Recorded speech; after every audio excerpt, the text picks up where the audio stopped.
Hello, everybody, and welcome back to the Trans Culture Club podcast. Take two. Shush. I mean, we only lost an intro, but I can't just do the same intro over again. Yeah. I can't. Yeah, it's been a while since I've been on one of these things, since I've done this intro. Yeah, we've missed a few weeks and we're sorry about that, but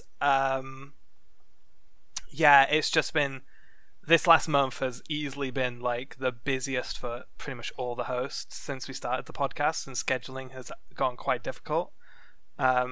Even today we're not having lives. It's crazy. Yeah, we're not recording on the typical recording day because no one was around. We haven't recorded on the typical recording day for weeks now. Yeah, pretty much. I mean, we also didn't record on the non-recording day because you sort of completely forgot it existed. Okay. Yeah. I mean, I said all of us were busy. Okay, everyone. Okay, so it's not just my fault. But yeah, I did totally forget we were supposed to record.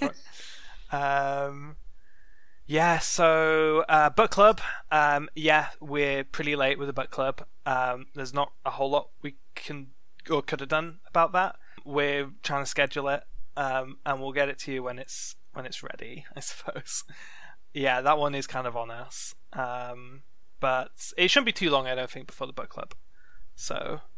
Yeah, and then we'll say when the next one is and when that should be coming out, because we're pretty off schedule with them, and I think 1 or 2 weeks isn't going to be enough. So we'll probably have to push the schedule back to accommodate.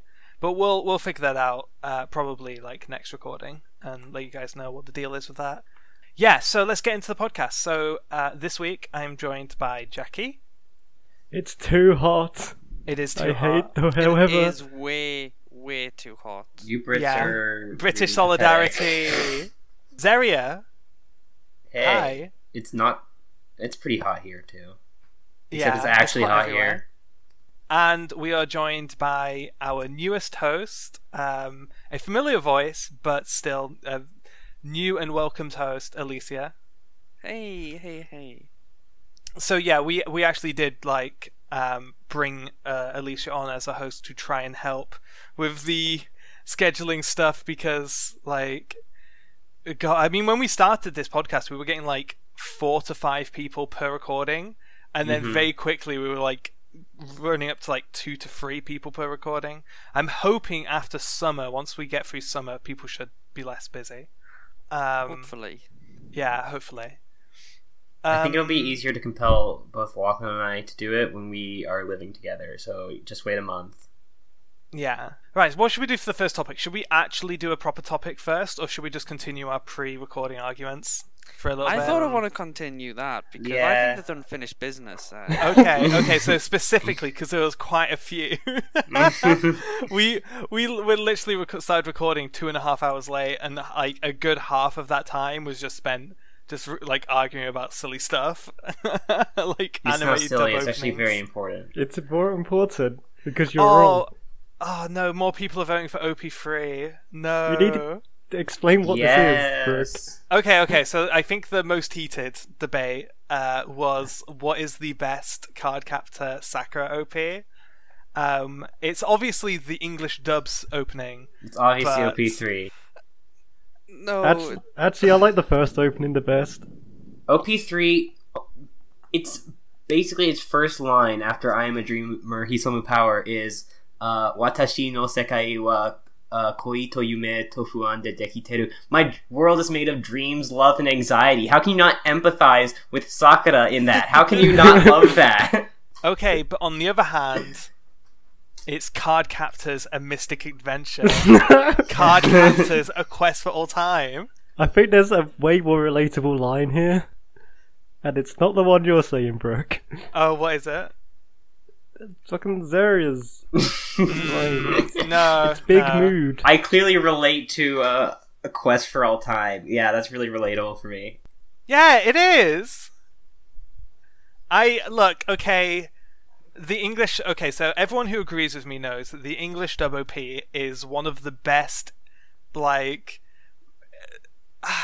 It's not even that low budget. That's the thing. That's the good thing about the Cardcaptor Sakura OP. But like, so many English anime dubs of that time were so cheesy and so like catchy. And Cardcaptors isn't. I'm gonna make the alternate argument and say the first movie's English dub theme song is the best one Absolutely. because it makes me feel special when it calls me I'm the chosen one, and it gives meaning to my Yep.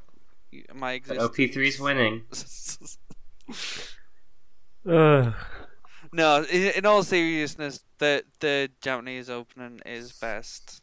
At the very least, there's a decent amount of votes for the English dub, so I know. Yeah, that we're I'm not running a alone. poll on the Twitter right now. Yeah. I mean, the thing is, the English theme is good, but it's also the worst of the bunch. So What? it's not. It is. It's like Oh, this is just incorrect. That's what I'm hearing. No, no. it's just like when if you're trying to like rank them, it's just like it is by fact the worst one. But you're not saying it's a bad one by saying it's the worst. It's just yeah. Yeah. This is definitely the end of the podcast. This will be the final recording. Yeah. First and last episode as a host. That sounds pretty racist. I'm thinking of that. I'm thinking of that national anthem meme. Which one? Cardcaptor's OP3. All the shit, no meaning behind it. Sucks. English dub OP. New. Written by English people. Actually has meaning. Fucking Written by slaps. English people. Okay, we need to talk about that. I don't know. I had to replace written by Lil Uzi Vert somehow, and that was my ad lib. So I should have just stuck with Lil Uzi Vert, to be honest. This might has have gone won the so argument. downhill. Yeah. Okay. So have we wrapped that up, and can we start doing actual topics? No, but it's in This English. is an actual topic. I suppose it is. Nothing is gonna come in. Yu-Gi-Oh? Okay. Nothing more Yu-Gi-Oh. important. Yu-Gi-Oh. Okay. Let me ask you this then: what is the Oh, what Yu-Gi-Oh! is the GX best is good too. English dub OP? All three of those are Zero and good. Experiments Lane. Ban had a special opening for the English dub. No, I'm just joking because it has an English opening. It has to be for the dub because there are some. Yu-Gi-Oh is really good. Yu-Gi-Oh! It's GX. so no. Okay, no. 5Ds is legit good though. No, GX is the best one. GX is yeah. yeah. Yu-Gi-Oh! GX. It's good, but not as good as GX, Generation yeah. Next. See, it fucking slaps. It does kind of slap. Yeah. I'm not gonna look past like how good the original Yu-Gi-Oh opening is, although the GX one is very good. And the Like, 5Ds one is. Do you guys know the 5Ds opening for in English? Yes, it's not as good as GX. Okay, 5Ds opening. It is good. No, it is though. not. Not GX though. The uploader has It is not made this good. video available in your No. country. Thank you very much, But it's official not Yu-Gi-Oh. Oh, I'm doing that as a poll. Do that as a poll. Put that on the podcast Twitter right now. What's better, the GX or the 5Ds OP? For fuck's sake. Right. Jackie! 5Ds is a bad anime. I'm just gonna put that out. No, it's not. out there. 5Ds is the best Yu-Gi-Oh anime. That's not true. Get wrecked! As long as the Oh. GX one's up, it's okay. But like, no, 5Ds had a cool concept, but it was done absolutely horribly. Arc and 5 it's- starts good, it's but it goes awful to downhill. watch no matter what language you watch. No, it, and it's just- not. 5Ds is the best Yu-Gi-Oh series. It's a worse. If you've actually, I will say this: if you watch some of the new Yu-Gi-Oh series, they are actually legit quite good. I've heard that after Zexal, the two after Zexal were okay, but it's okay. I've heard Reigns is okay. Reigns is decent. I just sort of fell away from it just because I fell away from every single anime I'm watching recently. So. Sure. But it is pretty decent, yeah. It reminds me, I went to see the original Yu-Gi-Oh movie in cinemas recently. Yes. Like All the Yu-Gi-Oh movies are amazing. All of them are. Oh, the first one's amazing. I've got so many memories of it. But like, actually, just before I say this, the HD remaster that they've done for that original Yu-Gi-Oh movie is really, really good. Like, I was amazed at how good the actual film looked on the big screen. The only part I'm like trying to remember much of it. I think I only saw it a handful of times, but I vividly remember the start where Yugi and Kaiba are dueling, and then Kaiba summons, I think it's the Blue Eyes Ultimate Dragon, and then Yugi does some bullshit by fusing all 3 god cards, and then they both jump onto the heads of their monsters. To be fair, like he makes like the Blue Eyes Ultimate Dragon, and then makes it just being something like 45,000 attack or something like that. It was something ridiculous, and then he's like, "Oh, Yugi, you can't defeat me." And it's like, "Oh well, I've got all 3 god cards. If I sacrifice 2, I can put their power in Obelisk and give him infinite power." And then he wins. It's like no one reads the fucking cards in that anime. Like they just do what they want. There was one moment I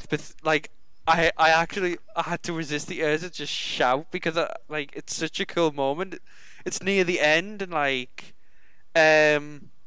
near the end of the duel that's happening inside the Pyramid of Life, and he's like, "I'll take the last card that Kai was going to use because of the card he was using." Oh yeah, I remember and then that. it flies across the thing, and then he grabs and he pulls his arm behind him and he's grabbing it. It's such a cool little moment. The newer movies are actually pretty cool as well. I remember those more. The one with all 3 pro tags. That one is good. not great. It's all right. It's not great. It feels more like an OVA than a movie. I don't know. It's been a while since I've seen it. Dark Sided Dimensions is really cool though. I've only seen that one clip was like Seto Koma being extremely extra. Can I point out there's one moment where Kaiba gets the Millennium Puzzle, and he's like, "What's the best way to solve this?" I know, going into space. Yeah, that sounds like not only did he go into space to get a machine to solve the puzzle for him, he uses like this long tube that goes from a base on the ground to the moon, and rides it sitting on a chair in this tube. Rising. I mean, that's just Kaiba's personal space elevator. Yeah. Oh, it's so amazing that I actually really need to see that. I need to pick up the Blu-ray for like. It looks really good as well. Like it's brilliantly animated. It's a gorgeous as well. movie. But I need to see it my again. deck's like next Who wants to week. play Yu-Gi-Oh? Right Fuck now. this podcast. I've got some cards. I literally just found all my old Yu-Gi-Oh cards. Let's go. Oh, I've probably got my cards like stored somewhere, but I have no idea. know where Hey, I used to be really competitive until like a year and a half ago. Oh and, like, shit! I would Teach enter me how to tournaments, and pendulum. I had like a couple of £100 spent on a deck and stuff like that. I Oh, think God, I they're spent so like cute. around 80 quid on an Well, in XX my, Saber like, drawer. deck back when that was a pretty competitive deck. 'Cause Yeah, I really liked those I cards. played Dolce when I was playing a lot. Like I used to adapt it I used to make other decks as well, but I used to adapt this Dolce deck for every format. The card's so cute. It's Wait, back it up a bit. Zeri, you have your You cards just have to use right whatever next deck to they you. give you. What a fucking... Are you worried that someone's just going to randomly challenge you to a duel or something? I mean, I'm fucking. Sounds I'm very. I'm feeling quite anxious right now that I don't have my cards at ease of access, because if someone does challenge me to a duel, I'm going to be at a severe disadvantage. That we have to do that. The first ever time we do our first podcast meetup, Yu-Gi-Oh tournament. Yes. With like rarest cards on the line. Rarest cards on the line. Oh. Blood in the game. Let's go. I don't play. Look, I don't play kids Yu-Gi-Oh. I only play R-rated Yu-Gi-Oh. Shadow Realm and rarest card on the line. Let's go. I hate that you've just used the term R-rated Yu-Gi-Oh. Yes, it's a Newgrounds parody. From 10 years ago. That takes me back. It does, doesn't it? shit. Okay, let's do a Oh. topic. Let's actually do a And, topic. like the thing I was trying to say when I was saying about the Yu-Gi-Oh movie though, is that they actually they decided they wanted to push the new Vrain series. So before they showed the movie, instead of the advert that they would usually play before a movie, they showed the first episode of Vrains. That's baller. Like it's definitely better than the advert, and like it was actually quite good, and the dub was actually quite decent as well. But That's pretty baller. a actually. show like Vrains is like, it's definitely not designed to be shown on a huge cinema screen. That's for sure. There was some really hilarious dub jokes that they added to the dub, though. It's actually quite worth. I like- mean, yeah, the 5D's dub is actually quite. I got like 20 episodes into that like a year ago, and really surprised me by how much better it is than the sub version. Like giving so much more character to kind of the boring characters of that series. Is it because it's written by English people?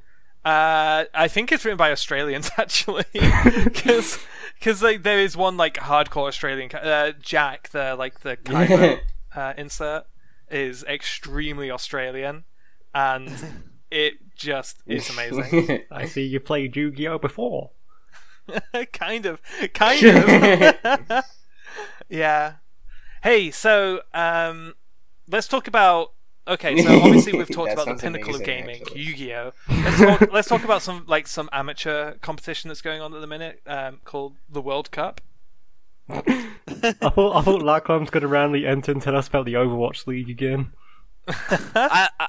Honestly, my view is that the World Cup final shouldn't be a football match, but a Yu-Gi-Oh duel. Ooh. Or Melee, one of the two. Super Smash Bros. For Nintendo. Melty Blood. Fox only Final Destination. No items. So Japan literally just got knocked out. Yeah, and I was absolutely delighted. It's alright, you can cheer for England now. Oh, Both of my teams that I wanted to win got knocked out. I think today. Didn't Mexico get knocked out today? yes, Yes, they did. Yeah. Reminder that England played the best they've played in the last 12 years in the first 6 minutes against Tunisia.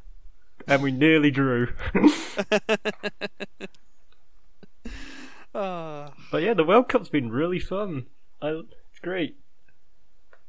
It's been interesting though, right? Like, so many of the big teams have been knocked out already. It's not even the round of 8 yet. We'd like to give a shout out to Anna Oh yes. for finishing bottom of the group. Oh my god, there was so much German tears on my timeline the other week. Yeah. I mean, that's kind of been the story of the World Cup so far. It's just Europe getting dumpstered. Not It's like, Europe. I guess France and England are kind of the only European hopes now, right? Europe deserves to get Never rely dumpstered on after what they've done France. historically to like every other part of the world. So it's actually just third world uprising against Yes. the imperialist Europe.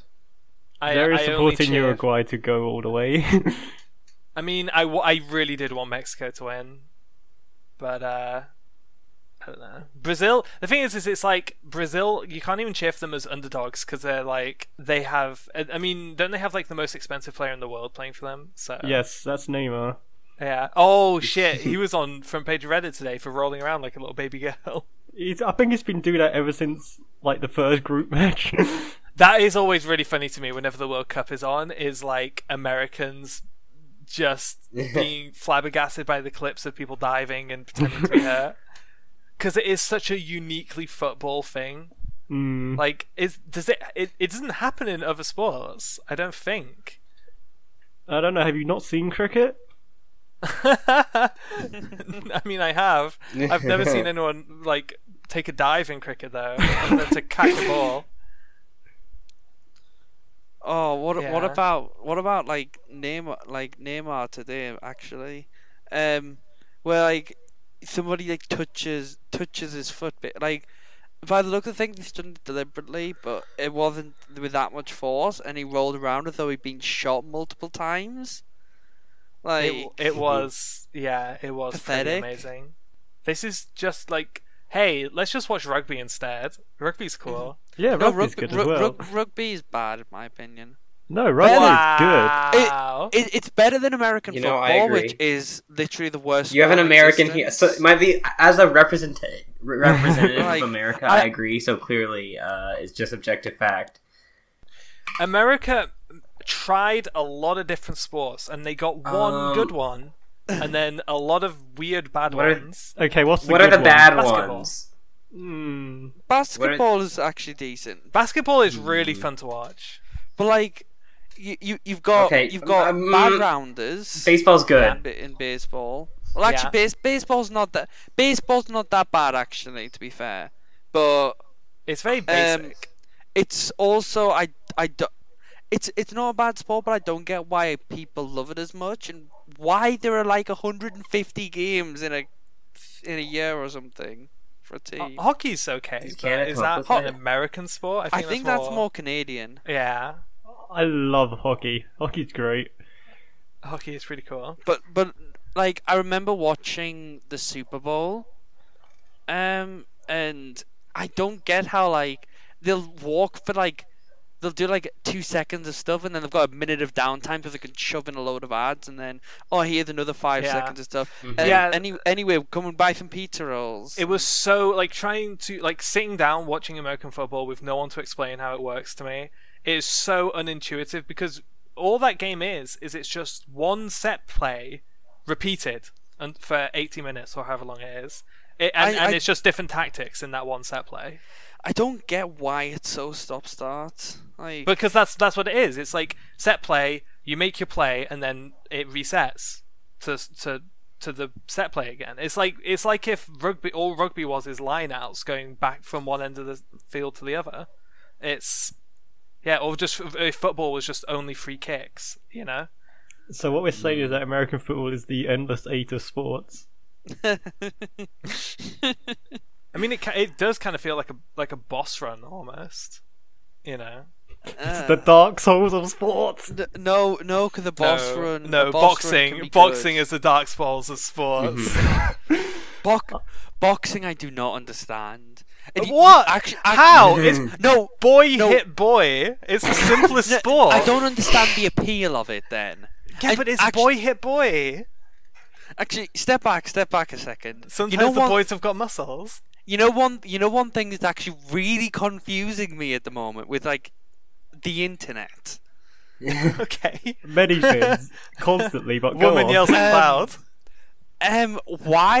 Why are some of the big YouTubers suddenly getting into Boxing each other. into It's boxing weird. each other? Yeah. Yeah, I don't know. It's because they've Like- been getting mad gains in the gym. They need an excuse to show off. I think. They're not like they had one recently which I think was like they had a press conference for one anyway where it was like KSI and the Paul brothers. So in other words, like Jackie? Did you not know about this? I didn't know this was This a has thing. been an ongoing thing. They've had No, loads of boxing matches. like don't worry, they're both American, Hey, but they're holding okay, I in didn't know that Birmingham part. in the UK, like Manchester in the UK or something. Wait, KSI is British. But either way, they had a What? press conference in Los Angeles for it, where they both went there, and I actually was watching that because somebody sent it to me when it was I on would live have because it was watched being it streamed if on someone. YouTube. Yeah, if someone had mentioned it, I would have watched It that press was conference. so bad. I mean, it ended with the most pathetic like fake fight on the stage, like. But during it, like, the only thing I can remember is that for some reason they thought the sickest burn they could think of is getting one of the Paul brothers constantly shouting Walmart at KSI or something. And I don't get the mean, context or okay, reason why, but like okay. it was just incredibly dumb. And Here's the thing you have to keep in mind, though, is that regular boxers smash talking is not much better. Even then though, like the thing that worried me more is that like there were people above the age of 12 watching these two people acting like complete idiots on stage, and I don't get the appeal of boxing. I don't get the trash talking beforehand, and I certainly don't get why YouTubers suddenly think it's a good idea. Like, money is the answer to all of those things. Oh my god. Saria, is Aniju I'm sure it'll happen. the boxing game? Yes. I want to of see my Lachlan love and Lost Paws duking it out. I was just about to say, I really would not want to watch Lachlan box anybody. Yeah, true, very true. Lachlan legitimately looks like she would be blown away by a stiff breeze.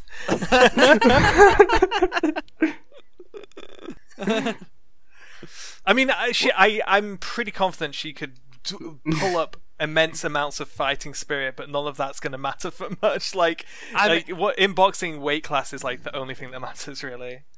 Alternative, win at instead that. of boxing, we could have competitive cuddling.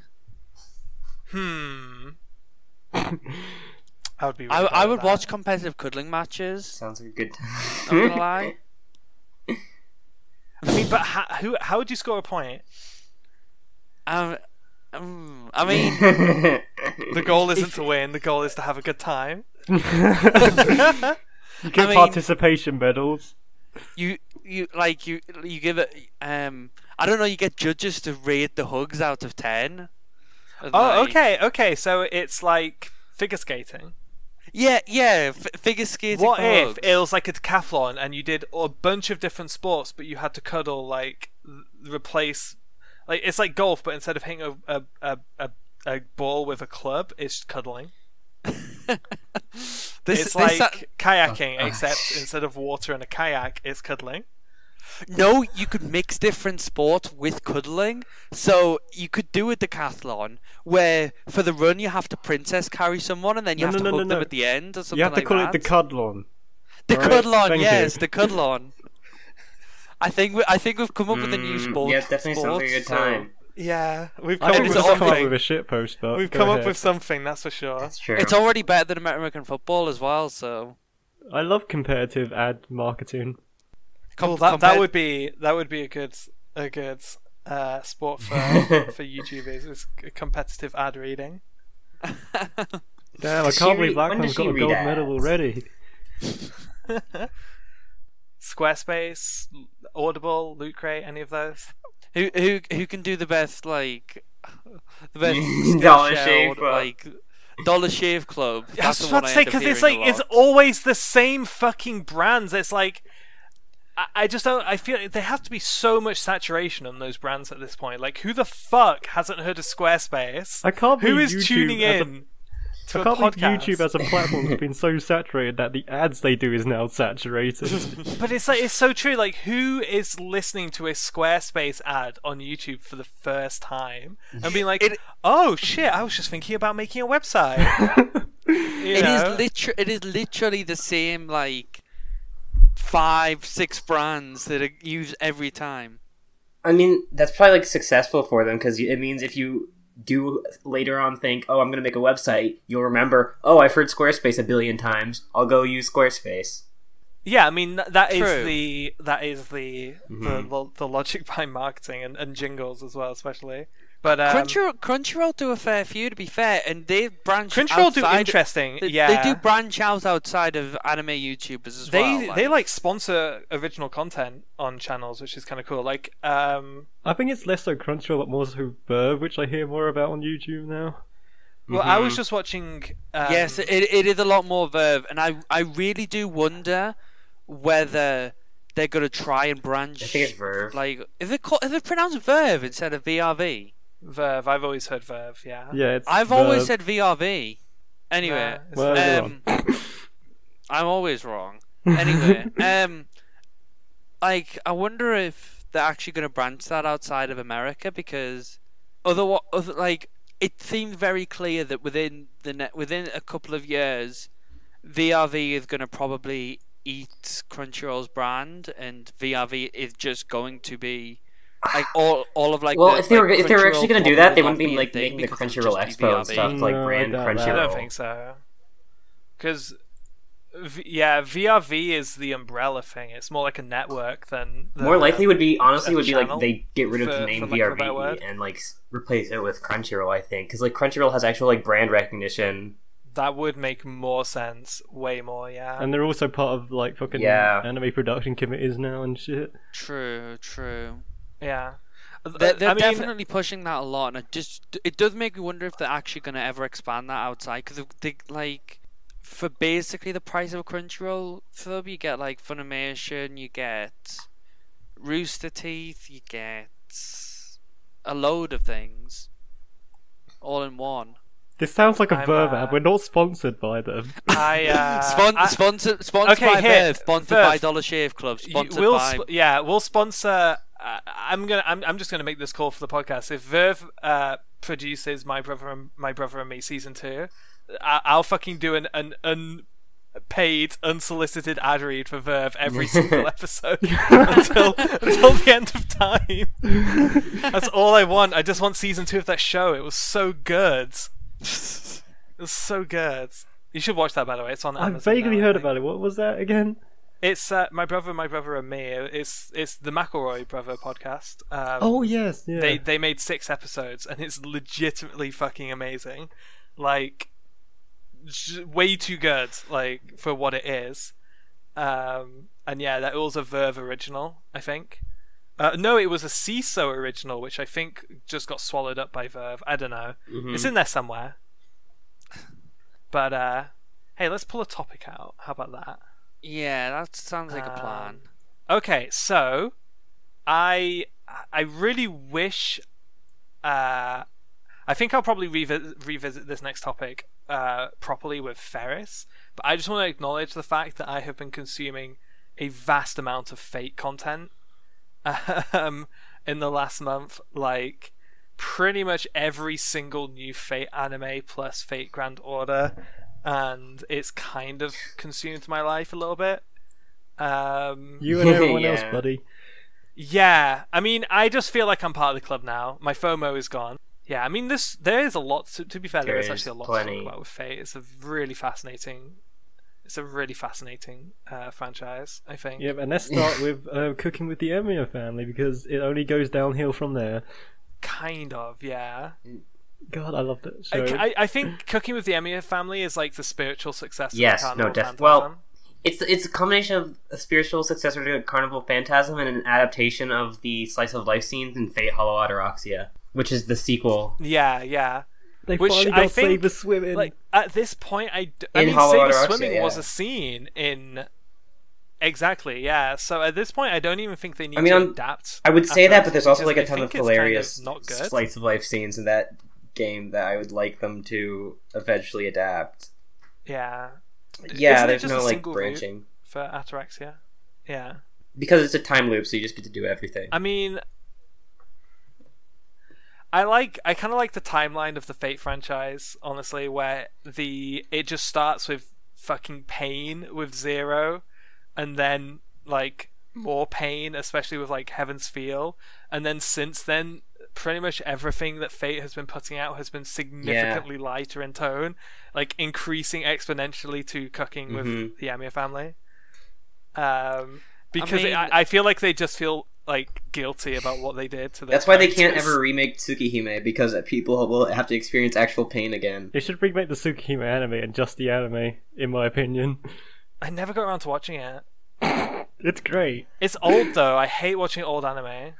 It's not even that old. It's like 2003. That's old. Anything before 2006 is old. That's the way it works.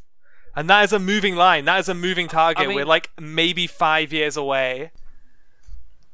We're like. Have you not 5 heard years about the away Tsukihime from- anime? What? Yet? What are you talking about? I wish there Jason was a Star. Tsukihime anime. It's great. There's like the visual novel is based on the anime.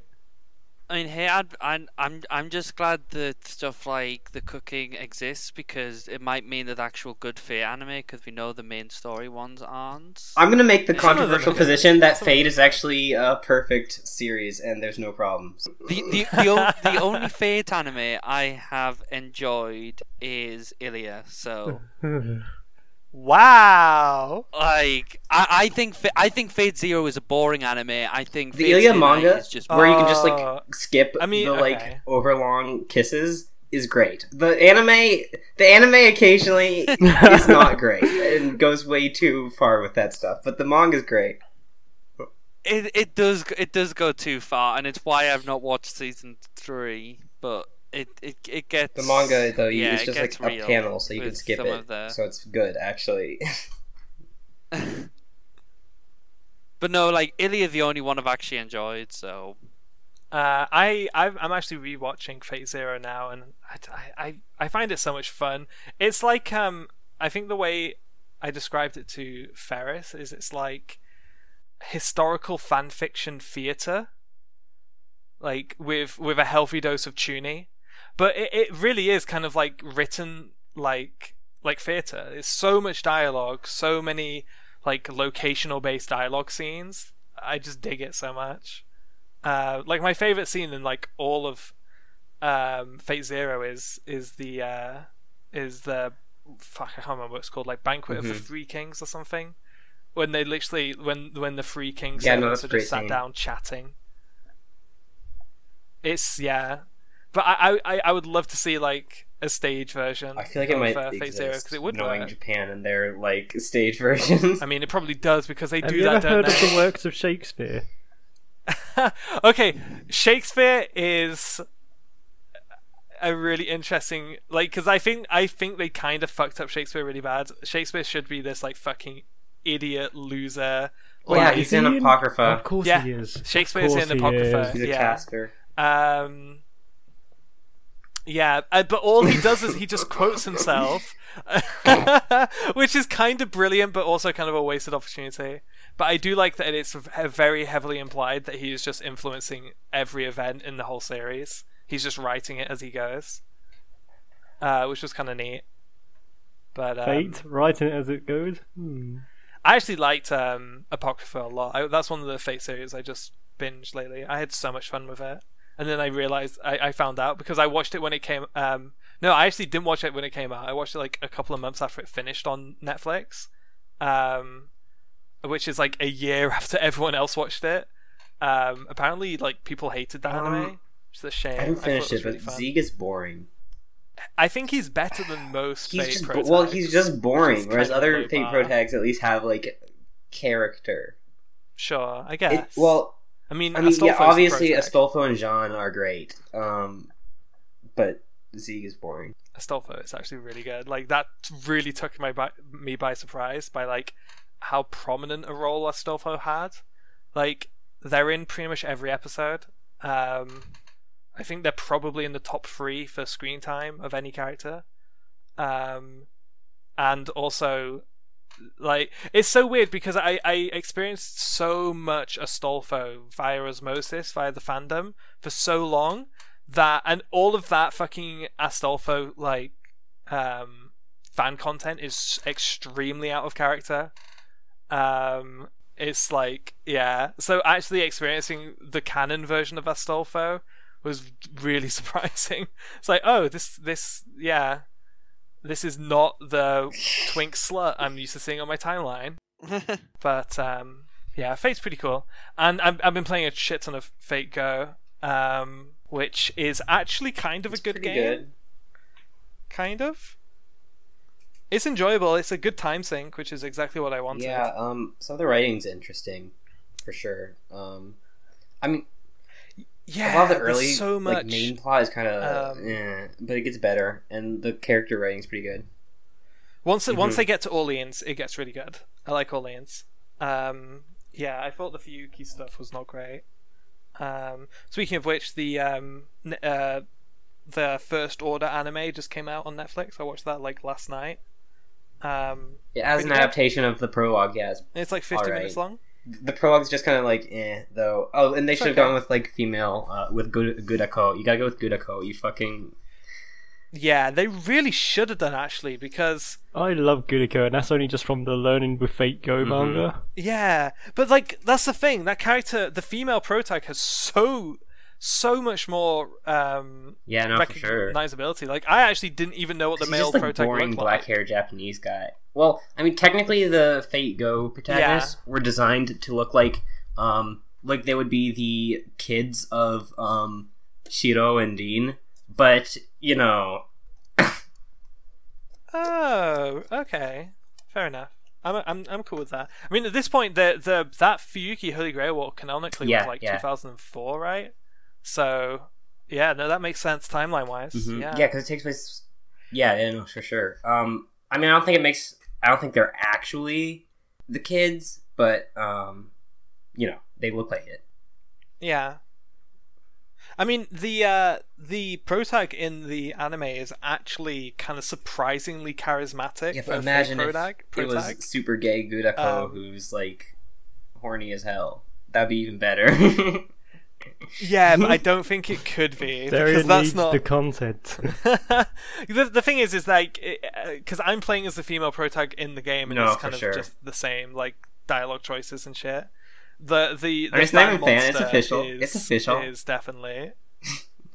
I guess so. Wasn't it like influenced Yeah, by fan or I content, think though? the guy who does it. I think This is where we need Dio, Ferris, I for think sure. he drew like Fate dojins beforehand. A lot of current Fate artists and like writers start in dojins. Like the Ilya artists started out making dojins.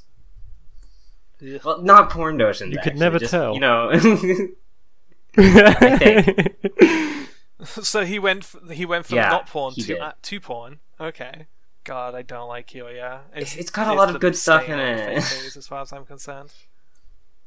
It's the. I mean, it's the that is not highlight an of the Fate excuse. series. It's got a lot of good stuff, especially No, in Dry, it's which is not. like this really cool Heaven's Feel-esque arc. It's good, actually. Yeah, but I mean, And it does some interesting You lore know. shit. That being said, I do really like Still some a shit of ton of- Ilya's still a design. shit Oh, I ton don't of just. super That's why I said the manga's problematic better because you can stuff, skip though. it mostly.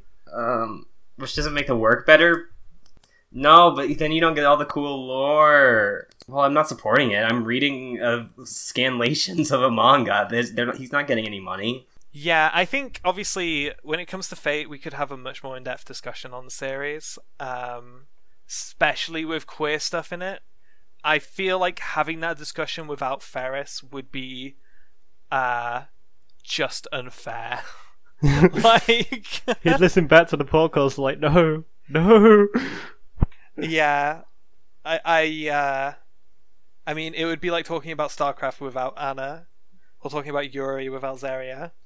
You know, They actually watched Kase-san without me, though, so actually, Yeah. I still can't believe they name dropped the National Trust in that thing. that blows my mind. That actually blows my mind. It's like, and crazy. yeah, and what didn't they have the logo as well? Yeah, they did. I spent so much of my childhood being forcibly dragged around National Trust properties. Like, oh, this house is old. Been to 20 of these already. That is really, really surreal. Like, It really just like fucked me up. It broke my immersion first off, and then secondly, like, did you guys have the same thing of being like dragged around National Trust properties when you were a kid because it was cheap and something to do? yes, you know the thing that confused me though. If they use the actual logo and stuff like that, it suggests it was paid product placement. I'm gonna say it was. And I'm just imagining the National Trust paying to get their name dropped like that. Hey, Jackie, fire up the podcast Twitter at the National Trust and we need to get an answer to that. Are you... Actually, I wonder how big like Japanese tourism is with National Trust stuff, because that actually could legitimately be a thing.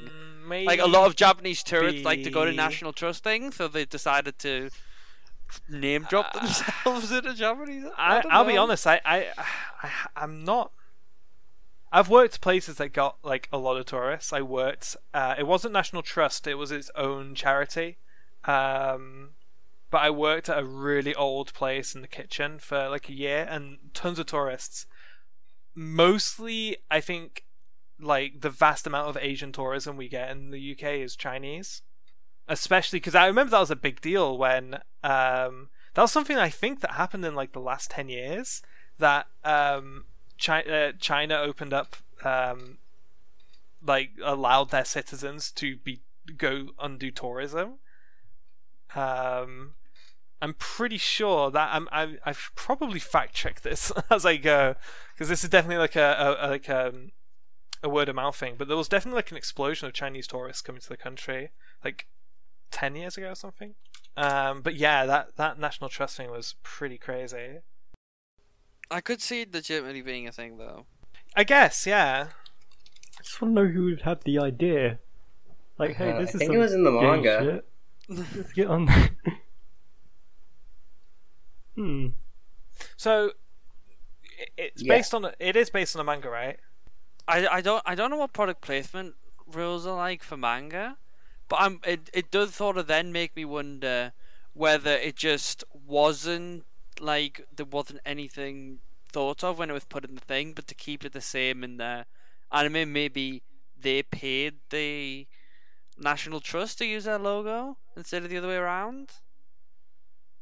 I'm just speculating off the top of my head. It's one of those how the rules things. work at all. It's one of those things where like you get a lot of anime really focusing around pretty like obviously around one of the author's hobbies.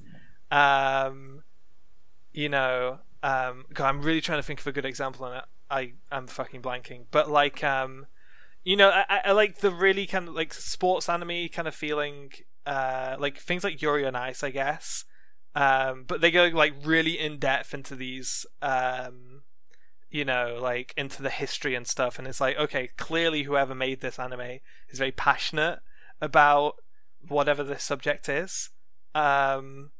So I think it could be kind of like that. If you told me that the author of Kase-san was like super into gardening and they had tons of National Trust books on their I'm wall, sure she is into gardening to some degree. it wouldn't surprise me at all. Given She's either into gardening or gardeners. I don't know, I get the feeling she's more into like I mean, She got shit. I into get the feeling gardening she's more into because like of Kase gardeners. types than she is into Yamada types based on some of the shots she draws, but you know.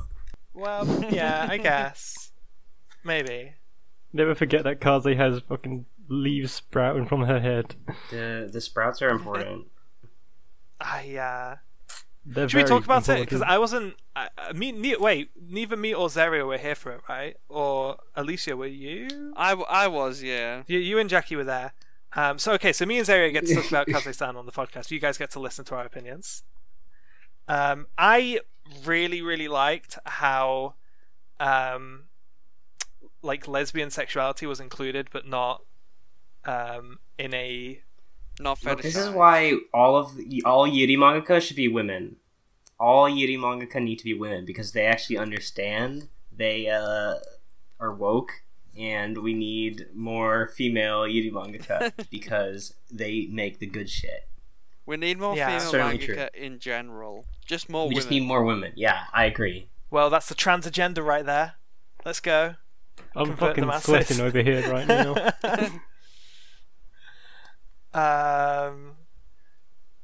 God, I shouldn't joke about that because someone would probably love to take it out of context. Yeah, no, it was Kase-san was Very really good. I recommend the manga Um, if you like.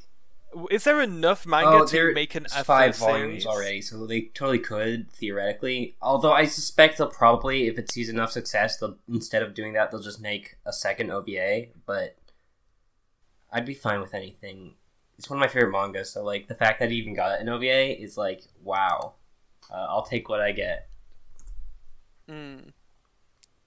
I love the ending of the OVA though, where they're just like leaning into. Yeah, each that other was like pretty that. great. I think I know where the ending to a second one would end, but I'll keep that to myself for now.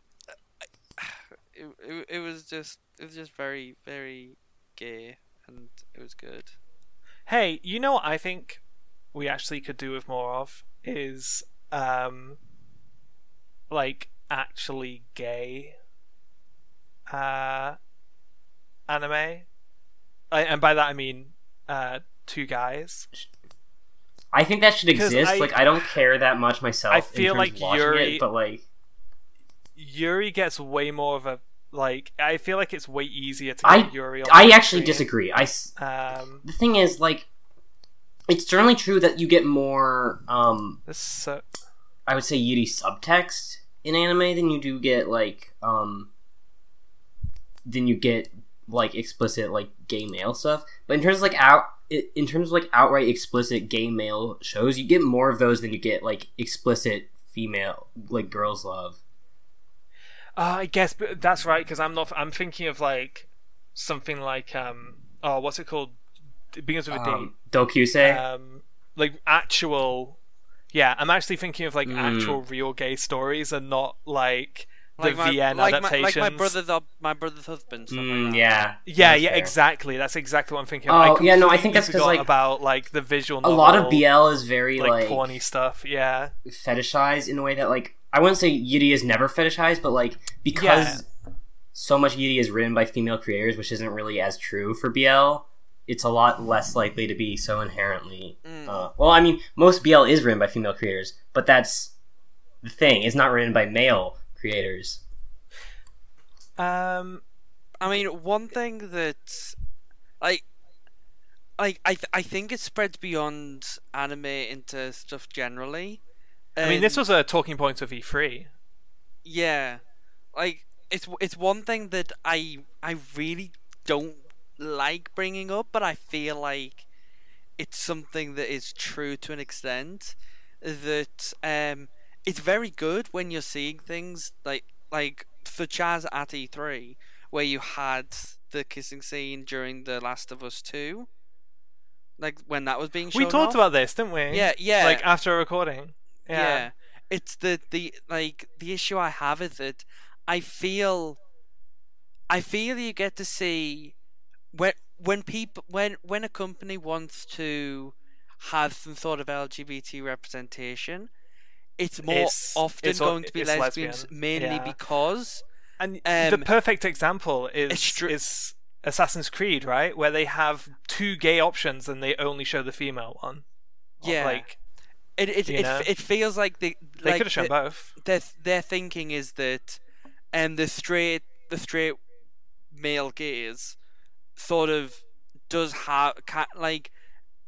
can't. I'm not saying they can't be accepting, because obviously people are, but the ones who are less accepting can overlook it because they can view it more through, I think lesbians are hot, and just that's go kind with of that like mindset. So if they want to put in some gay representation, which is very, very good, and don't get me wrong there, they feel more safe doing it that way because they feel like even people who aren't very LGBT friendly will accept it because they can just look at it through, lesbians are hot. While if they had 2 gay guys doing the same thing, then suddenly you are more likely to get a lot more backlash, which is a shame because there should be more of that. But yeah, I don't know. People really want Snake's ass back in Smash.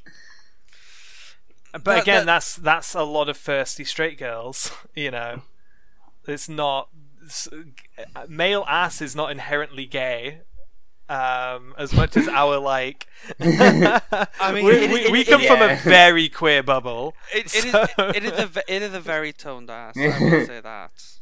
Snake's ass in Brawl is just like 100 emoji. That's all I'm gonna say.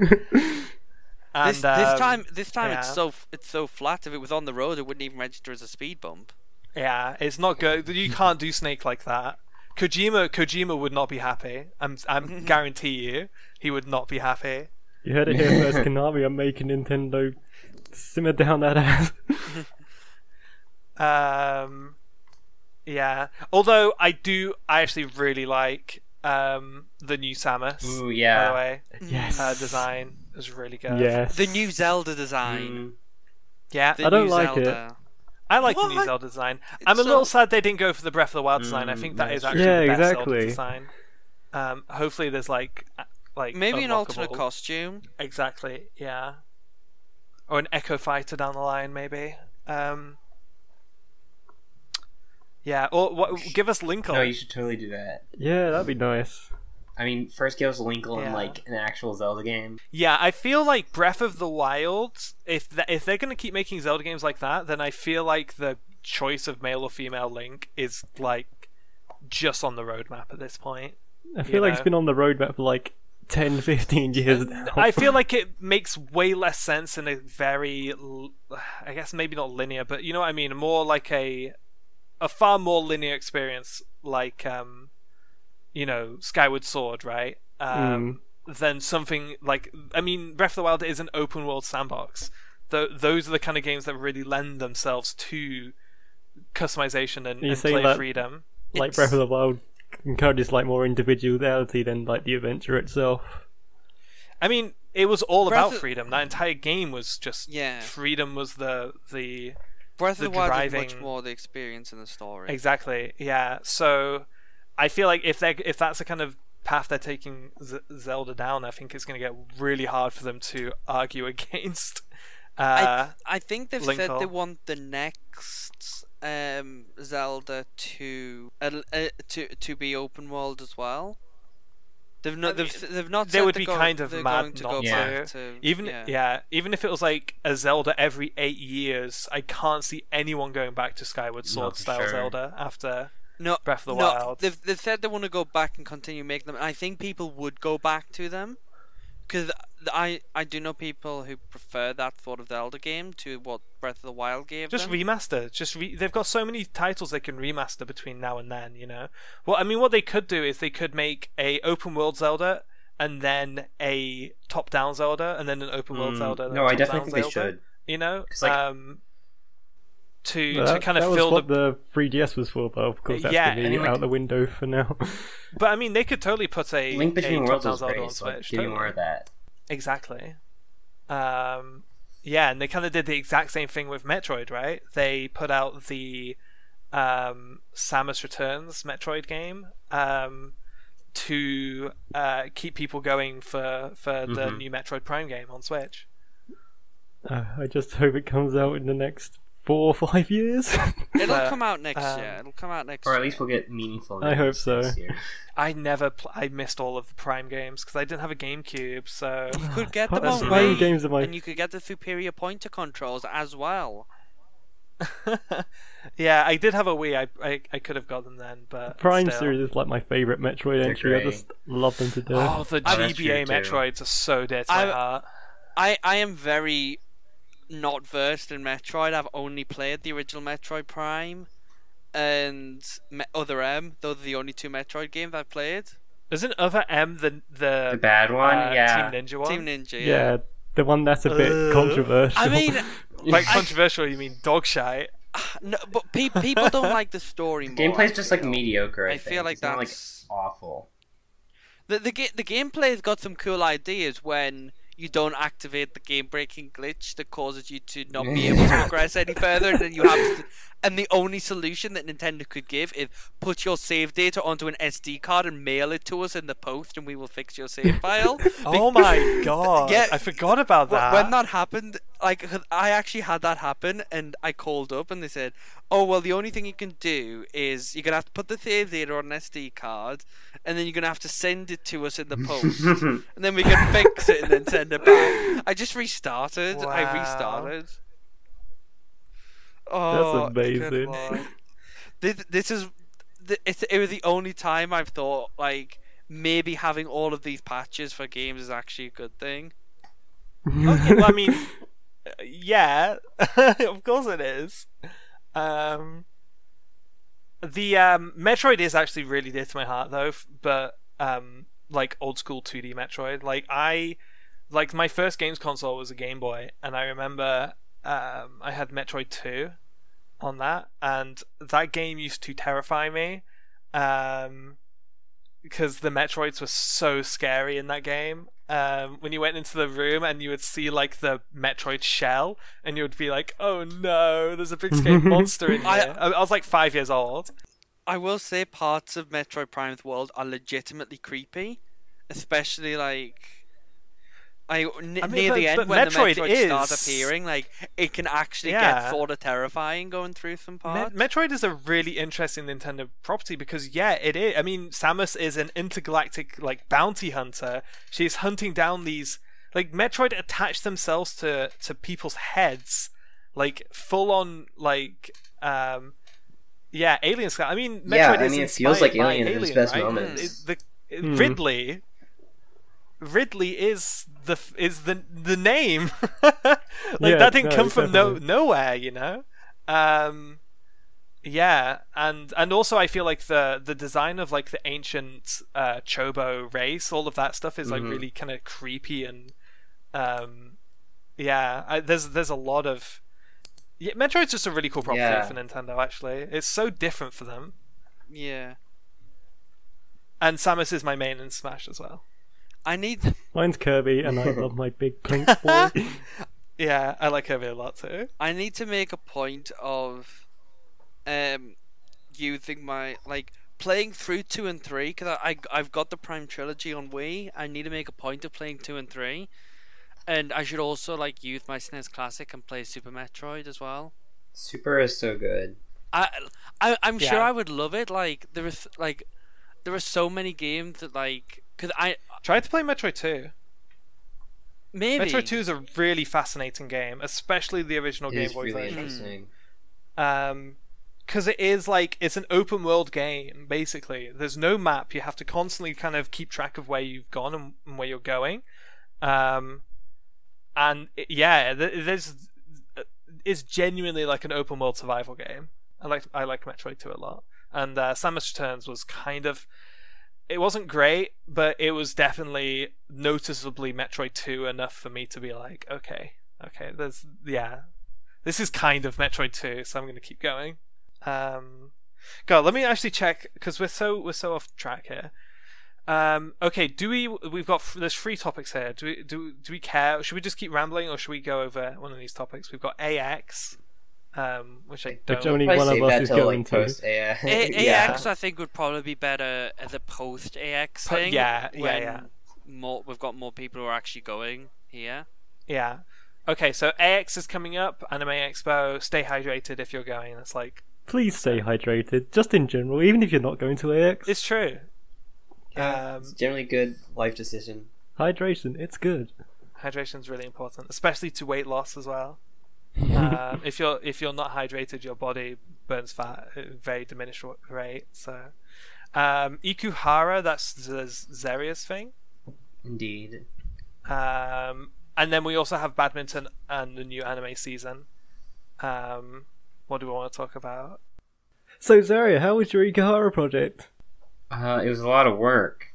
Yeah, so that's why you couldn't record for the last month, right? Indeed, because I've been editing that project the entire time. Basically. Occasionally working on other things, but always busy. How long did it take on that, overall? In terms of hours, or it took a month. In terms of hours, it probably took,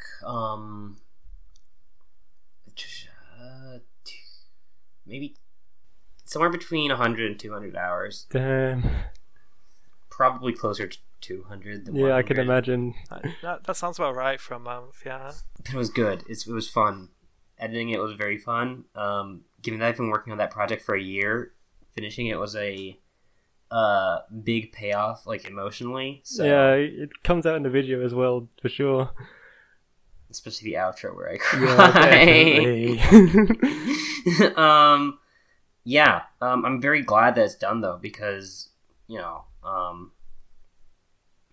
when you do something for that long, it starts to feel just like a part of your life. And now it's not, and that's weird, but it's cool. So when did you ever get the idea to do such a massive project like that?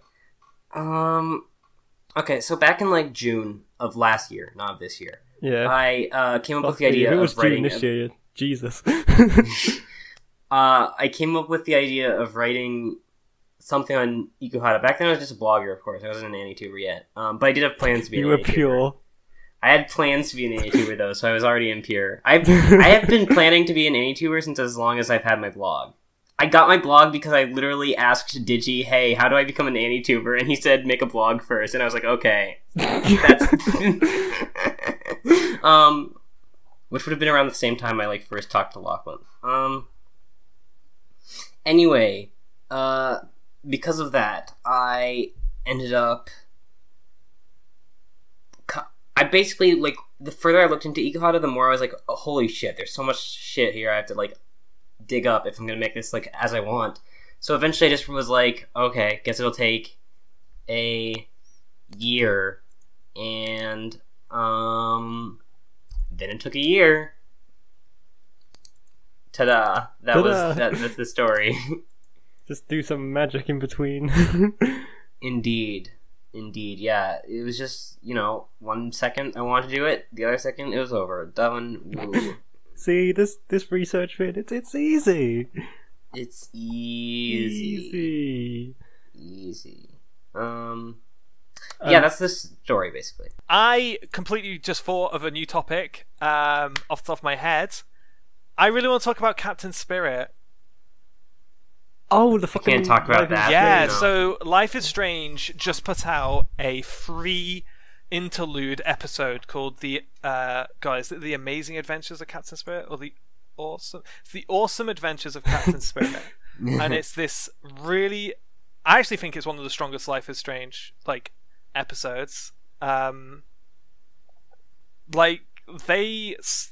franchise seems to be getting better and more concise and less the kind of messiness of the early Life is Strange chapters is incredibly endearing, but it's not a bad thing that they're starting to get it quite polished now, especially with the writing. No, definitely. I think long term as well, you would prefer to have polish. Yeah, it was so good. It touched on a lot of stuff that hit quite close to home for me, especially with a dad who has drinking problems. There's this one scene where the dad is passed out in his chair after finishing 6 beers and half a bottle of whiskey, watching the basketball game. He's just passed out in his chair after saying he wasn't going to fall asleep this time, and you can just look at him, because it's a point-and-click adventure game. When you look at him, the kid whose name begins with a C, I want to say Charlie, but it's not. Chris. I think it's Chris. Chad. Yeah, it's Chad. Yeah, Chris looks at his dad and says, "I hate seeing him like this," and that was ugh. It's yeah, that was me so much. Mm-hmm. But they also fucking nailed the whole that kid was so fucking relatable. Holy shit! Him going around and he had the TV remote behind his back, and he puts his hand out to the TV and goes ah, and then clicks the TV remote on to turn it on. Mm-hmm. I used to do that shit all the time. I used to spend hours trying to make shit move with my mind when I was a kid. I mean, I still do that every now and again. Same. I'm not gonna lie, Same. I do as well. Because it's like winning the lottery, right? It's you buy a lottery ticket because there's a 1 in a billion chance you might get rich. You try and move shit with your mind every now and again because there's 1 in a billion chance you might become a superhero. Yeah, and it's totally free. It seems pretty independent from the first game. There's definitely ties. It's clearly set in the same universe. There are some vague references to the school, but none well, it's to meant to be the interlude to Life is Strange 2, isn't it? Exactly, yeah. So, yeah, there's a thing at the end saying that Chris will return for Life is Strange 2. Oh. Probably not as a main character, if I had to guess. Yeah, I doubt they'd introduce the main character. Yeah, through that. exactly. I would imagine a pretty significant character, though, especially considering how much time went into developing him. Oh, yeah, definitely. Yeah. But it's completely free.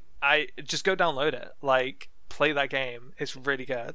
Yeah, I've only played the original Life is Strange. I haven't played Before the Storm yet. Before the Storm either. is really good and really gay. Explicitly gay.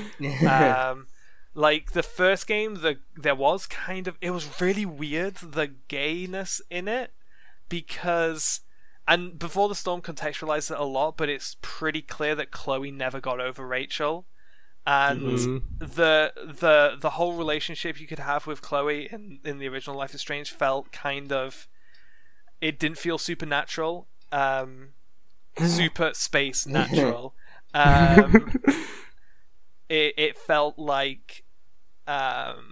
it definitely felt like Chloe needed someone, you know what I mean? It was very reboundy. Yeah, no, definitely. Yeah, it did. That's part of the reason why I liked it so much, to be honest.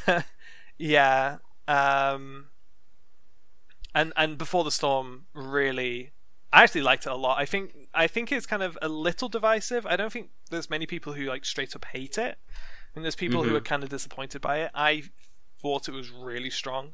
really, really strong.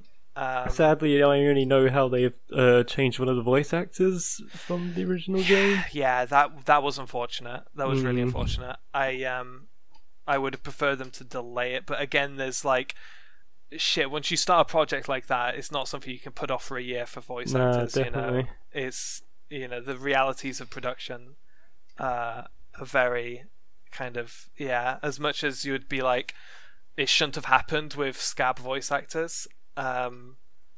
It's still, and I think they actually did quite a good job, to be perfectly honest. But it was so weird, like so many characters, like there literally wasn't any returning voice actors in the whole thing. Jesus. Yeah, so like, and there was tons of returning characters, tons.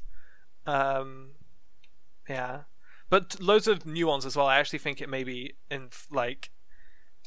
push them into a corner almost with trying to put in as many original characters as they could, and most of the original characters are really strong.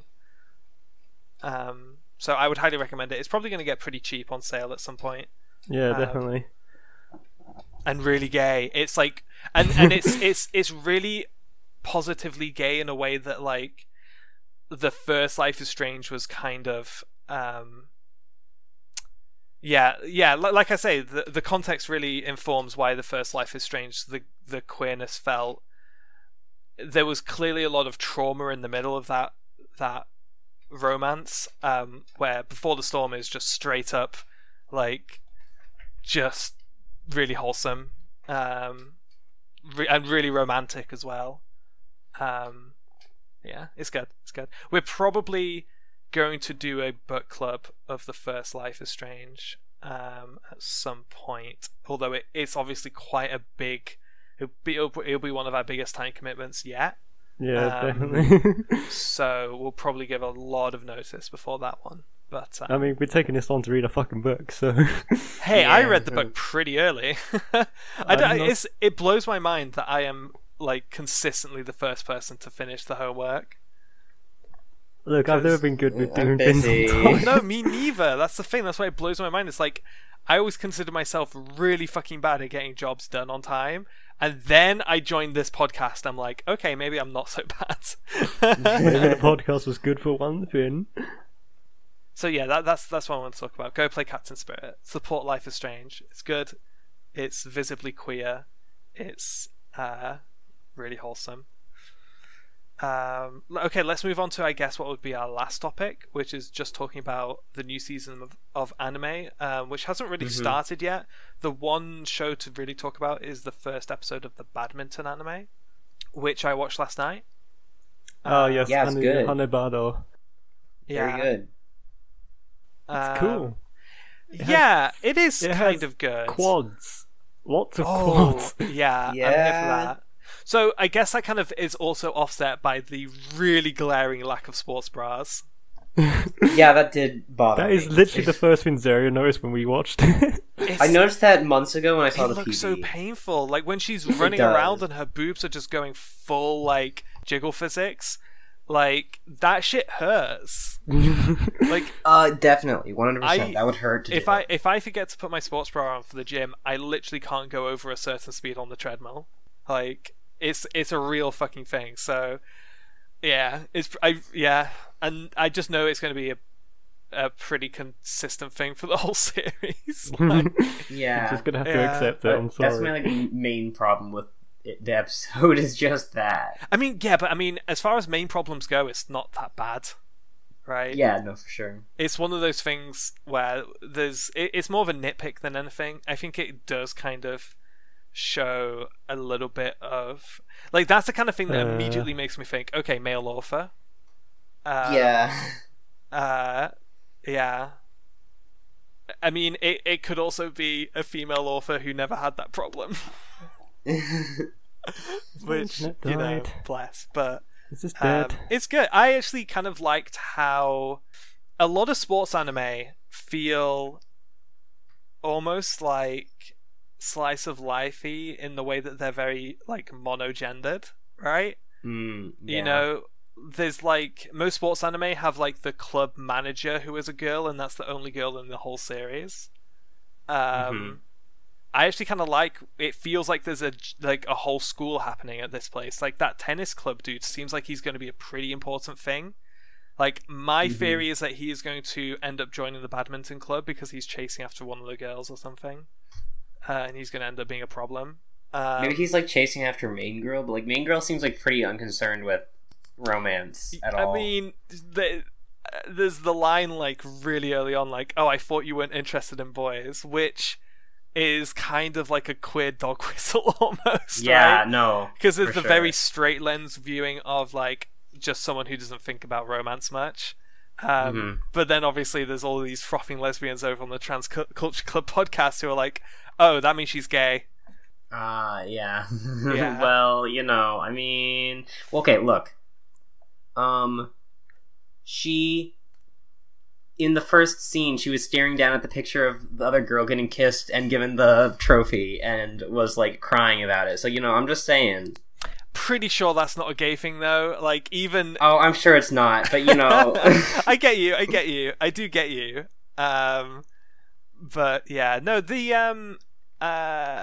I'm actually kind of really curious about who the main character is, to be perfectly honest, because... I'm pretty sure, like, from the OP, it's the girl who didn't want to join the club. Yeah, her. I think you're absolutely right. But in that first episode, it really starts off with the like captain being the focus, like the main character focus, and then it goes into her friend being the main character focus, and then I don't actually know if it ever does really go to her as like the main for character sure. focus. I assume episode 2, will do that, since I would be kind of totally fine if it stays with the friend as like someone who is watching, like someone who like like the narrative voice, the first person protagonist voice is of the friend who is learning the sport and watching her best friend who is this like prodigy, and while the narrative definitely follows like the challenges and the we have to beat this school, like that kind of shit really follows the girl who's good at badminton, but the perspective follows the friend. I actually think that would be a really neat way to tell that story. Yeah, like putting the camera at the bench watching the match, Yeah, that would actually be pretty cool. I kind of think they're gonna lean towards just like a more like that would be interesting, but also like the way it's so focused on like the melodrama of the it is very melodramatic thus far, which I mean, like I like the melodrama. I support melodrama. I really like. I'm just a sucker for high school drama because high school drama is this beautifully unique thing that is, as an adult watching high school drama, you're just looking at these kids like none of your problems matter. Yeah. Like the moment you graduate, you're going to have real world problems that you're going to look back so fondly on these things in you're gonna like have to 10 start years. a podcast. Yeah, exactly. But it's so life or death, and it was like when you were at high school, those things were life and death to you, right? Yeah, there's something really like, to me that's the kind of the one aspect of high school anime that I do still really enjoy and really lean into is when it's super melodramatic. I think that's why Scum's Wish resonated with me so much. Yeah, and I don't know, most sports anime tends to be like really shonen in like, oh, we need to trust in the power of friendship and team spirit, I would be totally up for like, if you want to make it in this world, you got to be a stone cold bitch. That's how badminton works, I'd be here badminton for that. action. Yeah, I'd be here for that. A sports anime with fucking high school politics in it. Let's go. That does sound cool. And I've been asking for like a full-on female-focused high school sports anime forever. So I mean, we've got 2 this season. Oh, do we? What's the other one? Hadokana Receive, which is like beach volleyball. From what I've read of the manga, like obviously there's some like I have seen beach volleyball. I think. Yeah, because it's beach volleyball. There's obviously some level of Fancy. Like they are wearing. Yeah, but it's not like too leery with its shots and stuff from what we've seen thus far. Well, it like a Keijo when it comes to all that kind of stuff? Hopefully not. it's more like focused on the sport than the which is good because I mean that is what they wear for beach volleyball. So I think it would be almost double shitty to sexualize that in a way. Yeah. I mean, I'd say it's more like from the manga. I don't know exactly how the anime will take it. It's more like free, where there's like there's some fan service, but it's still like fair. It's just like free but girls, I guess is how I would say it. Sure, like that's the level of fan service. Free is actually really fan servicey. Okay, maybe it's a little less than free. Free is really fan servicey. Free is one of the most fan servicey sports anime I've ever seen. There's literally it glances off of me because the fan service doesn't like appeal to me at all. So I just don't recognize it as that. God, I should rewatch Free. I guess. Sarah watches Free. I mean, season 3 is in like a few days. I need to rewatch Free now. I've got all of this fucking straight ass estrogen pumping around me. I've just been retweeting so much fucking Fate fan art of the dudes. Like really I've fucking noticed. Yeah. Really fucking muscly Fate boys are good actually. Okay, Ferris, calm down. Look, okay. This is bisexual culture. The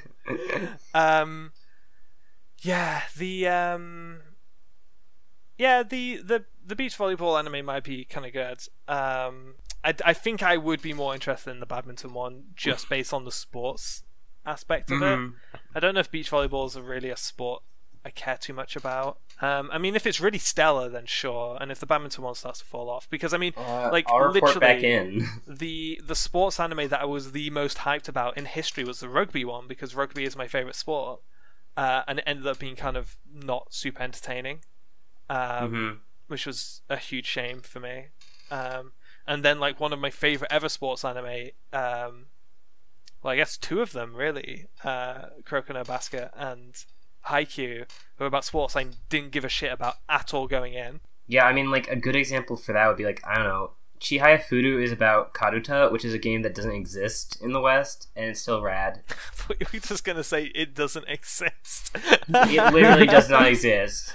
It is pretty cool. I should catch up with that, because they're making more of it, right? Yeah, season 3 is coming next eventually. year sometime. Oh my god, that must be like 10 years since season 2. I think season 2 might have been 2012. Yeah, I can't really see it being much sooner than Soon that. Chihaya will be old and Brooke can't watch it anymore, so... Yeah, this is 2013. Was but that still, like, was that 6 pre-recording? years. I was talking about that. No, Yeah, let's start the recording. Okay. Yeah. Also, hey, if you want female-focused sports anime, there's this show called Aim for the Ace. It came out in the 1970s. I'll watch it someday, Jackie. I'm sorry. No, I was just teasing Brooke because it came out in the 70s. Oh yeah, that's old. I won't watch it. Basically, like this, we have 5 years left before all of the 2007 anime are old, and I won't watch them anymore. Like I need to rewatch Death Note pretty soon because No, You don't. Yeah, I do. Just watch No, the you don't. Netflix movie, which is far superior than anything Death Note related. I think they're both equal. No, the movie is so much better. The movie's good, but so's the original. No, it's No. not. I really kind of enjoy them for very similar reasons of like, I'm not taking this seriously and I'm having a good time. Yeah, but the movie like heavily leans into that, whilst the manga and stuff is just like we live in a It society doesn't- shit. Yeah, but you don't. It is Something actually doesn't we need live to in a lean society. into being goofy and fun for it to be goofy and fun. Yeah, but why would you dilute the goofy and fun by having We Live in a Society at Light Yagami 2007? Definitely, I should actually rewatch Death Note. I think I'd like it still. I will don't- get yeah. you to watch old anime again one day. Again, It's implying my- I ever watched old anime. It's my life mission now. Yeah, I'm trying to think. I guess I've watched the original Ava, but that looked amazing for its time. Oh, don't. Ugh. Sorry, I'm just cringing. Go ahead. I'm honestly trying to think of like the oldest anime I've watched. There is something. What the fuck was it? Oh god, Dragon Ball. Yeah, I just That show rewatched. doesn't even look good. Yeah. How are you supposed to be acting like, oh, I need shows to look modern and good, and then you go watch Dragon Ball? Yeah, I binged all of Dragon Ball Kai, which I mean it is a HD touch-up, but it still looks pretty much Loads the of old same. anime have HD touch-ups. They look amazing. Yeah. Okay, here's my if it's rule. on sales, you can just upscale it. You can just rescan it for Blu-rays. Here's my Yeah. rule: I will only watch it if it has Goku. That's my rule. Okay, so we got to go find a Journey to the West anime and hit you up with that. Didn't Rintaro make a Journey to the West anime? Okay, let's I think he look into did. it. You should can watch find out everything live on Rintaro's air. done anyway because he's great. But What else is coming out this season that I should be paying attention to? Because I've just done no research at all. Banana fish. Oh, Banana you Fish just is made gonna that be up. popular. No, It's real. That definitely sounds like when you need to come up with something and you look around your room and you see a It's banana an in old. a fish It's tank. it's an adaptation of like an '80s shoujo manga, Yeah, but with like some BL stuff in it. It's important. it's gonna be interesting for sure. When's that fucking gay studio making their first anime? The Bitch Club. That's probably 2019. I No, really I think want that's to. coming out September. I Is really, it? really want to watch that. Don't quote me on that though. Oh, there's also the official TCC anime of the season, Shoujo Starlight. Kageki Review Starlight. Yeah. Which Lachlan and I will be reacting to, much as we did Comic Girls. yeah. So what's that about?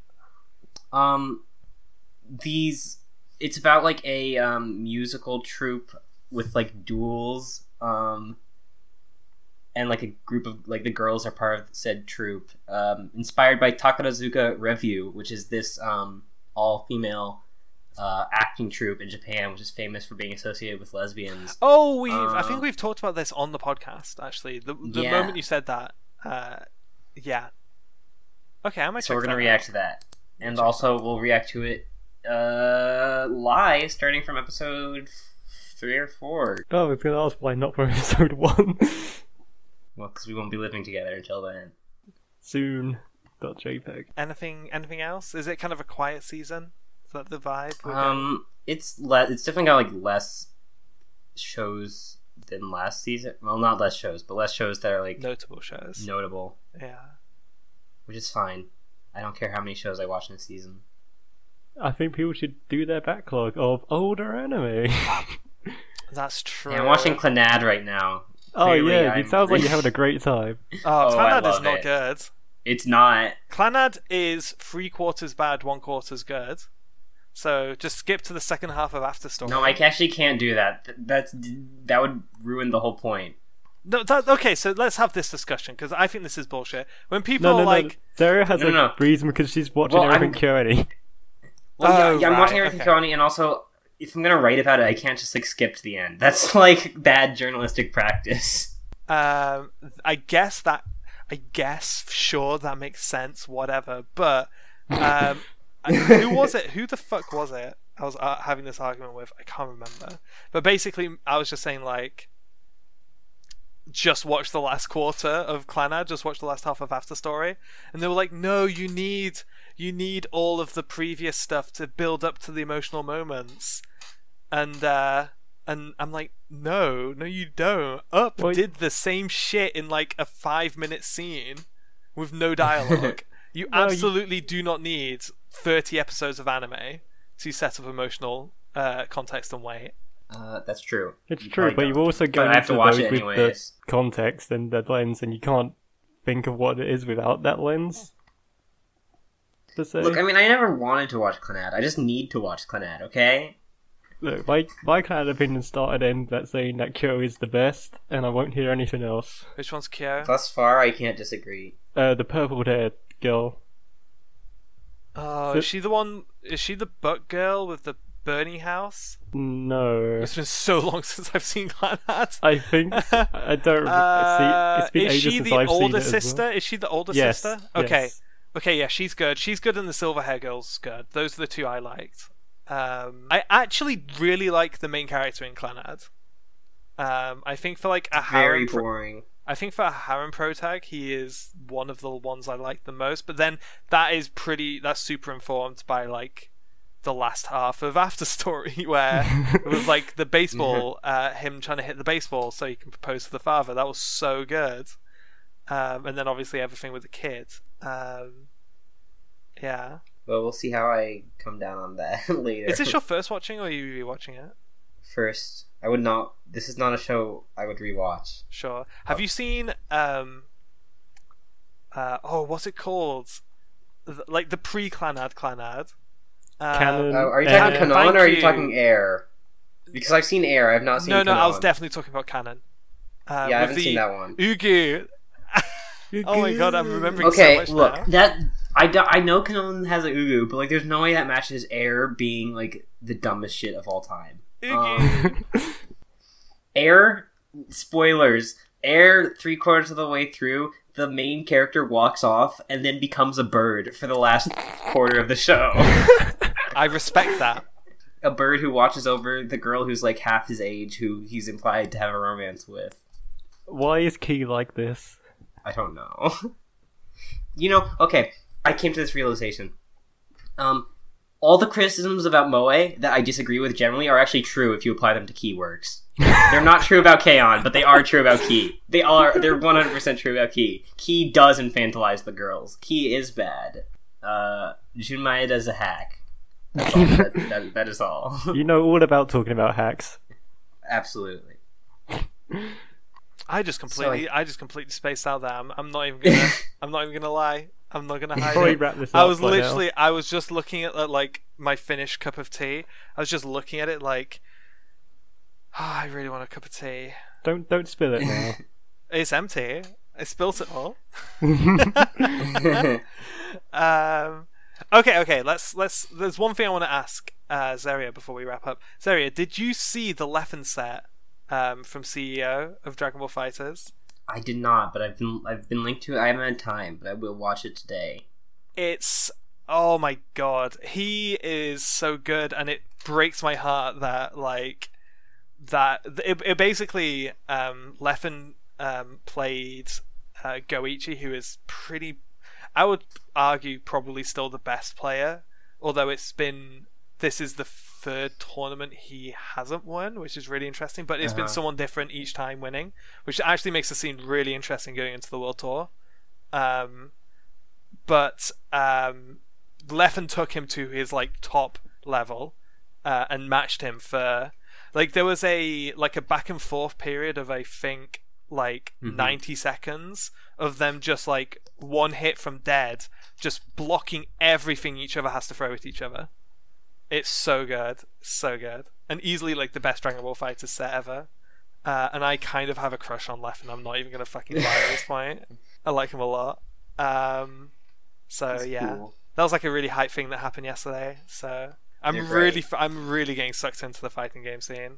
Really getting sucked I in. finally get to play Melee again for the first time in so long, in like a few days, and I'm incredibly excited. Yeah, I want to try and get into this Ultimate kind of seriously. I think it's kind of, there's no way for me to get into Melee. I have no one to play with. I'm not buying a CRT. I'm not buying a fucking GameCube. You know. You need a CRT I mean, you to can play use your Wii, multiplayer. but you know. I'm not going to play that game either. I actually only just found out that Melty Blood is Type Moon. Are you that- serious? Melty Blood is great. Yeah, I genuinely like. I heard people referencing a Type Moon fighter, and I thought they were talking about the fucking Fate fighting game. I know that was garbage, but Melty Blood is like actually good. How have you consumed all this Fate stuff in the last few But the weeks thing and is, like, not realised this? Melty about Blood was like, made Melty Blood? before It's all like Tsukahime stuff, Fate right? existed. Yeah, but it was still. pre-Fate being around. Tsukahime is my Type Moon like void. I know nothing about it. I've never seen any Pretty or read cool. any Tsukahime. You should watch the anime. It's got vampires. It's Um, got Mystic Eyes of Death Perception. Oh, don't say that. It's so cool. Those are good words. So that's like Type Moon has this like they every now and again they put a group of words together that just sound really fucking rad. I agree. Mystic the- Eyes of Death Perception is cool. No, The- it's bad. The cool. ultimate example, of course, is Unlimited Blade Works. Yes. Those are just fucking rad words. Those are like so good. Okay, But then you Right, get Lord Heaven's is Feel, legendary. and then you get Heaven's Feel, which is really bad. Lore phrase? I don't know. I just like all the lore phrases. They're chuny as fuck, but that's good because I'm a Yeah. chuny. So like, Yeah. Zara hands out on the Type Moon wiki confirmed. look, I don't do it right now, but I have. Is Kara no Kyokai part of Tsukihime? Or like adjacent? Okay. So like they're different timelines because you can only have one user of Mystic Eyes of Death Perception and one exist like in any given point. So they don't technically exist in the same thing, but like they're very related because like Toko and Aoko are sisters of each other, and one of each shows up in the other work. Okay. Yeah, they're kind of Because connected-ish. oh god, what's her name? Shiki Ryogi? Yeah, Ryogi. There we go. Yeah, Ryogi. She shows up in some Fate stuff. She's in Fate Go and Fate Extra. Yeah, she gets summoned as a servant for some reason. And she's also in Tsukihime stuff. Like she's in Melty Blood. yeah. So Although, she's like usually that's because of like weird timeline shit. Because like like she can't exactly actually exist in the same timeline naturally as Shiki Tono, the Tsukihime MC, since he also has Mystic Eyes of Death Perception. But they're similar. She's more related to Tsukihime than she is to Fate, because Tsukihime is more about like weird personal magic stuff, whereas Fate's obviously more about like servants. Well, I mean, Fate is Holy Grail Wars. Like, if there's no Holy Grail War, it's not Fate. That's kind of the thing I've come to understand about Fate. It's like more than anything else, more than like any character like Shiro or Rin or Saber, anything like that. It is the Holy Grail War. Which I think is actually kind of cool because like the Gnosticverse is like a massive world. Like the Holy Grail War is like a tiny part of the world. Like it's canon that like the Mages Association just sees the Holy Grail War as like this like joke in this like far off like hick country. Yeah. Because they're like stuck up assholes. So like there's all this shit there's got to be so much So stuff is Fate happening in the world that we don't same see. world as Tsukihime? No. Because basically there's like this complex thing where if there's an organization in Tsukihime called the Dead Apostle Ancestors. Why is Type and, Moon lore like this? and if the Dead Apostle Ancestors exist, then it's a world focused on. Then the version of the world is more focused on I think it's more focused on the world itself, and therefore it can't exist in the same timeline as servants, as being able to summon heroic spirits as servants, because that requires a world that's more focused on human history. So technically they're separate, but they are very related. Most of any characters that exist in Fate still exist in Tsukihime and vice versa, but they are slightly different. Okay. For reasons. I guess I get that. I'll tell you what we need. We need a full-on mainline Fate series again. Like, I feel like since Atraxia, it's just been spin-offs and shit. On the other hand, there's only so much you can do with like the main story. Well, we need to go past Shiro. We need to go past Shiro, Saber, and Rin, and like that is 2004, right? Canonically, that shit is almost like, 15 years ago. At the end of like the original Fate Stay Night, they like shut down the Holy Grail Wars and like dismantled the Greater Grail and stuff. So it's kind of like hard to go past that. But they could. I mean, I don't know if they will though, because Grand Order makes so much money. The back of Fate Go. That would be the way to do it, right? Like take that setting and those rules and build a full series out of it. Because they've got so much brand power at this point. It kind of feels weird for them. Like, what are the mainline Fate animes at this point? It's the Cooking with the Emirs and the First Order Fate Grand Order OVA, you know? That's the closest thing we have to mainline Fate series. Well, I mean, they're still making the Heaven's Feel movies, but I guess, but that's still adapting almost 15-year-old material. No, for sure. You know? I'm sure they'll... Well, it depends on, like, how much... They make so much from Grand Order that I feel like they might just be like, why even make more new visual novels? We're making so much from Grand Order, there's no point. I can't imagine visual novels take much money to produce. Even if it's especially like, especially in comparison to the guaranteed sales of a Fate visual novel. I mean, like, yeah, but like, it doesn't take much money. But like, if Nasu can like write a small amount of story for like Grand Order, or he could like write a whole VN, he'll get more money from Grand Order just because it makes so much. It gacha. doesn't have to be written by Nasu. I get the impression. Oh no, I'm sure, like, I'm sure like the main from him. Well, I mean, yeah, but like he still oversees everything, and if they were to do like something that they would classify as like a main Fate thing, I feel like that it being main would mean it would have to be written by Nasu, you know? I think that would just inherently get people excited for it. I suppose. If they knew like, oh, a new Nasu, I mean, they made a new visual novel in the series that's like a prequel to both Tsukihime Kado no Kyokai and Fate, like Mahotsukai no Yoru. It's supposed to be a 3-part visual novel. Part 1 came out in like 2011, and there hasn't been another part yet. So it's Half-Life 3. Or it's the Tsukihime remake, which was announced 10 years ago. 10 years ago, and has gotten a few character designs, and that is the extent of what has occurred for it. Good job. So basically, no one really knows what's happening. We're making type Fate Grand Order. That's all we know. I don't know. I feel like I do feel like they're at the point now where it kind of makes sense for them. I mean, they're making so many adaptations.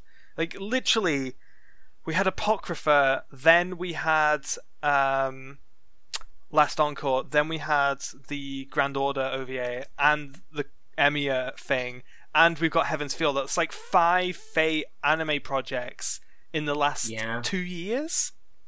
I mean, they still got more. They got the Lord Elmoy II case files. They got Fate Strange Fake whenever the novels end, which will be a while. They've got the Fate Prototype novels. I feel like they have like plenty of time to like waste before they actually have to make a new more mainline thing.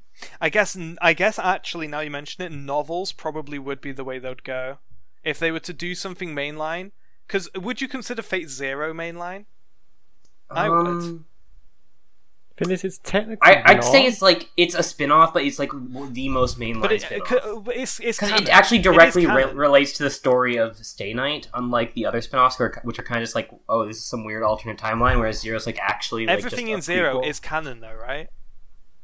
Yeah, I think there might have been like Natsu might have said some stupid shit about how like 1 or 2 things didn't actually happen the same way, but like yeah, everything is canon. Sure. So like yeah. I think maybe a novel would be the way to do it. I don't know. I just want more Fate. I want more Fate that feels like it's not just retelling something that was told 10 years ago. You know, like a PSP game, for example.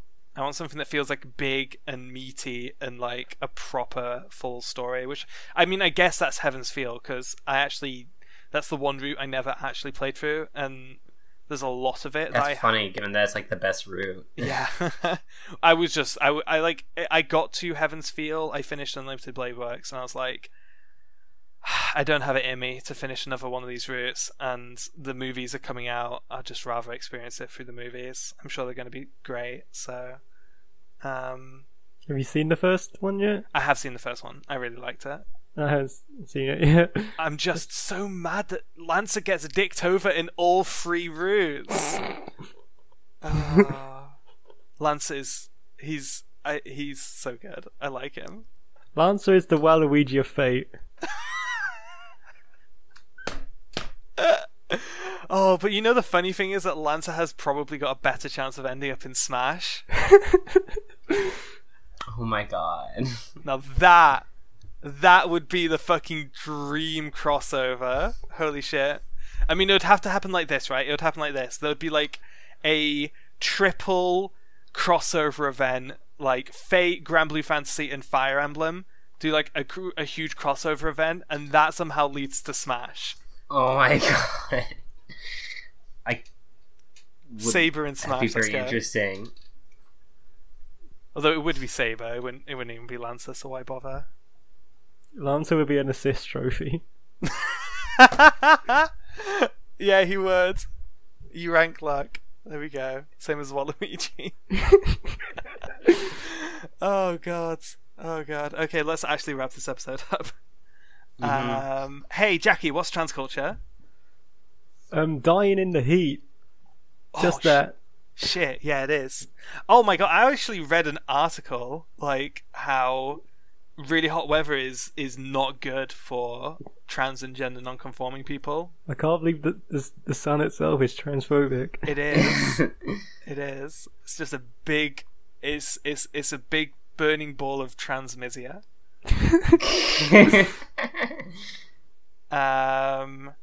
Zaria, that was not my brain freezing up. Zaria, Okay. what's culture this week? Ranting about Type Moon for half an hour. Oh, that's good. Yeah. Shit. I had another one, but I felt like that fit well enough. So Oh, what's your other one? Give me. Yeah. I need one. No, it was just another Lachlan related one. Oh, well, okay, so I actually go with the Type Moon one because you might have a chance to win. Yeah, I'm going with Type Moon. I'm keeping Type Moon. I knew I wouldn't win with that one. Oh god, I'm just gonna. God, my brain is so fucked right now. I can't even think of words. Trans culture is taking twice as long to get a podcast started as actually recording a podcast. I think that's just podcast culture. That's Okay. just us. That's Zeri. You're right. Trans culture is podcast culture. Whoa. That's cheating. No, it's not. I make the rules. Wow. I'm the commissioner and referee of the official TCC league sport. So yeah, it's Shit. allowed. Well, I like Zaria's the most. I do don't actually like mind. Zeria's. Yeah, because it is. Ooh, I won for Like, one. I know so few trans people who aren't like really into Fate. I mean, it really lends it. I mean, we could have talked about this. I think it is like that's the Fate discussion to have with Ferris probably. Is Fate is like whether it asked for it or not is super super super queer. Indeed. Yeah. I just By retweeted a accident. screen cap of Da Vinci saying that single men should shut up. Da Vinci's Vinci, very good. I stand Da Vinci. But yeah. Okay, cool. So, I'm optimistic. I think we're going to have a podcast next week. I think. Fingers crossed. I think unless AX, you'll be done with AX, right, Zara? You guys will be done with AX by next Sunday. By Monday? By Sunday. By Sunday, no. By Monday, yes. Damn. That means no Ferris. Damn it. Well, we'll see. We'll see. Okay, I'm now less optimistic. Not planning the podcast in the podcast itself. Yeah. Well, we need to plan it somewhen. You know. Yeah. Okay. Well, let's sign off. We'll see you guys when we see you. If not next week, almost certainly the week after that. And then once summer ends, we'll probably get way more back to a more consistent schedule. Like, yeah, for sure. Okay, cool. So thanks for listening, everyone, and yeah, keep listening. Bye. Please do.